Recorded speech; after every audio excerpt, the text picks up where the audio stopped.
Alright guys, welcome to part 2 of the 7 Habits of Highly Effective People by Covey. If you haven't watched the first video, go ahead and click on the link in the description so you can see the first 3 habits. In the first 3 habits, you move from being a dependent to an independent person by being proactive, beginning with the end in mind, and putting first things first. The first 3 habits are about self-mastery. They help you become more effective as an individual by developing inner strength, character, purpose, and values. The next 3 habits that I'm going to cover in this video move you from being independent to being interdependent. Again, interdependence is the highest level of what Covey calls the maturity continuum. The maturity continuum consists of 3 levels: dependence, independence, and interdependence. Dependence is like the relationship between a child and a mother, or even sometimes between a boss and an employee. It's the attitude of you. To move from dependence to independence, you have to nail the first 3 habits. Again, be proactive, begin with the end in mind, and put first things first. This is the attitude of I. And then you have the next level, which is interdependence. This is where you're thinking like a team, a family and a teamwork mentality. We accomplish what we want together. It's the attitude of we. We can combine our different talents and our abilities to make something even greater. Habits 4 through 6 help you deal with people, teach you how to read the needs, and empathize and cooperate with people. They help you build strong relationships. Habit 4 is think win-win. There's 6 types of personal and business relationships. There's lose-win and win-lose, which is the typical mentality for most. In order for me to win, you have to lose. This is the mindset of someone is going to get the good end of the deal and someone is going to get screwed. This is a poor mindset to have, but people live with this outlook because most people have a scarcity mindset. They have a lack of abundance mindset.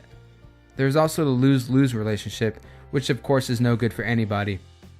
And I have a quick example for this one. I had a friend who got divorced and he was about to retire from the military. Instead of retiring and getting a pension, which half of it would go to his wife, he got out at 19 years and got no pension. In this case, they both lost out. Then you have the win, and this is not really a relationship at all. This is you just getting what you want and not providing value to anyone else, and it's pretty much just selfish. Next, there is no deal. This one's pretty much neutral. If you can't come to a deal where you both benefit, then there's no deal. And then we come to the best type of relationship, which is a win-win. We want to look for win-win relationships. We want to search for mutual benefit, and we need to have the mindset that there's plenty out there. There's abundance. We can share knowledge, we can gain, we can profit together. We don't need to crush each other out. We can work together instead. Life isn't a zero-sum game.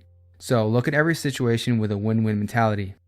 A quick example of a win-win is, hey, I buy a book for $20 and I get all this insight and knowledge, and the author also benefits by getting $20. So again, seek win-win relationships. If it's not going to be mutually beneficial, then default to no deal. Habit 5 is seek first to understand, then to be understood. Stephen tells a great story here. Stephen and his son have a talk, and Stephen can't get through to his son about some issue they're having. He then goes to a friend for advice. He tells a friend, I just can't understand my son sometimes. He won't listen to me. The friend says, hold on a second. Let me get this straight. You can't understand your son because he won't listen to you. I thought that to understand someone, you have to listen to them. That's a great point, isn't it? For us to understand someone, we have to listen to them, not the other way around. It's common sense really, but most of the time this is how our relationships play out. We often get mad at people because they don't think the way we think. We all see the world differently. We all see the world through our own perceptions and opinions based on our own experiences. You can't understand someone unless you really listen to them. Try to understand their perspective first. Try to understand how they're feeling and why. This is called empathic listening. This is the highest level of listening, the others being ignoring, pretending to listen, selective hearing, and attentive listening. None of those are very effective, but most of us listen using one of these levels.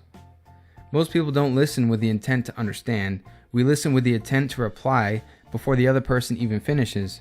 So before you judge, before you take action, before you contribute, just listen. So if your wife says, I hate my job, instead of providing advice or repeating what she said, which is a typical response, you rephrase the content and reflect the feeling and say something like, you're not enjoying your job and you're feeling upset about it. This gets you both on the same side of the table. You're listening with the intent to understand intellectually and emotionally, and then you can move forward to repair the situation. The time to be understood is when the conversation leads to logic and advice is requested. When you go down this path, maybe she'll eventually respond with, "Should I look for another job?" This is when you can seek to be understood.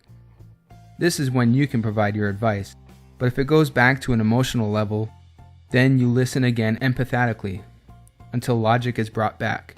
This creates an atmosphere of caring. Habit 6 is synergy. The idea behind this is that different people bring different opinions, ideas, perspectives, and strengths to the table. Instead of simply tolerating or accepting these differences, we should celebrate them. We should value these differences. This is what any good CEO does. They get their different subject matter experts and get their input to come up with the best solution. Another way to think of synergy is when you put two pieces of wood together.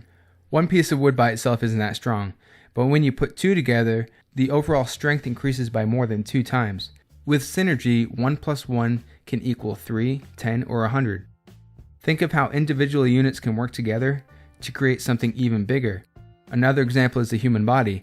There are many individual parts that are amazing in their own right, but all the parts together create something amazing. So again, habits 4 through 6 deal with relationships. These 3 habits can help you have effective and interdependent relationships with others. The last habit, habit 7, is to sharpen the saw. Let's say you see a guy cutting down a tree with a dull saw. You say, "Hey, why don't you sharpen that thing? It's going to take 6 hours at this rate." He says, "I don't have time to sharpen it. I have to cut this tree down." You explain, if you spend 1 hour sharpening that saw, it'll only take you 3 hours to cut down the tree. You don't have time not to sharpen the saw. This example can be applied to our lives on many different planes. We are the instruments, and we have to regularly sharpen 4 areas, and these areas fall into quadrant 2 activities. Physical, find the importance of it. Again, it's not urgent, but it's important. You can either exercise and feel good now, or pay for it in 30 years when you're in a hospital with all kinds of physical ailments that you could have avoided. The next area is spiritual. Ask yourself, contemplate, who am I? Where am I going? Meditate, prayer, music, art, and so on. The next one is cognitive health. Continue to learn, to explore, to expand, educate yourself, immerse yourself in another culture, teach others. And the fourth one is social health. This is relationships, living interdependently, spending time with family and friends. With all 4 of these areas, think continuous improvement. We must continually renew ourselves, and the best way to unleash your future potential is by investing. Invest in yourself. Strive for continuous learning and improvement. Doing so renews each of the other habits as well. This habit keeps you fresh so you can handle the other 6 habits. Make these 7 habits a part of your life. Don't just attempt to understand them intellectually, try to live them. Apply these habits and teach them to others, because the best way to learn is by teaching it to someone else. This is a lifelong process that requires patience. It's not a quick fix, it won't happen overnight, and it will be a challenge. As you continue down the path, you'll hit obstacles, and you'll fall back a time or 2. But this is necessary. Old habits will pull you down, but don't give up. Keep pushing yourself, and you'll hit new heights and levels of effectiveness. As you progress, be open to self-discovery and be open-minded. That's it, guys. I hope you enjoyed this video. If you did, please give it a like and subscribe if you haven't already. And go ahead and feel free to check out some of these other videos. Thanks, guys. Have a good one.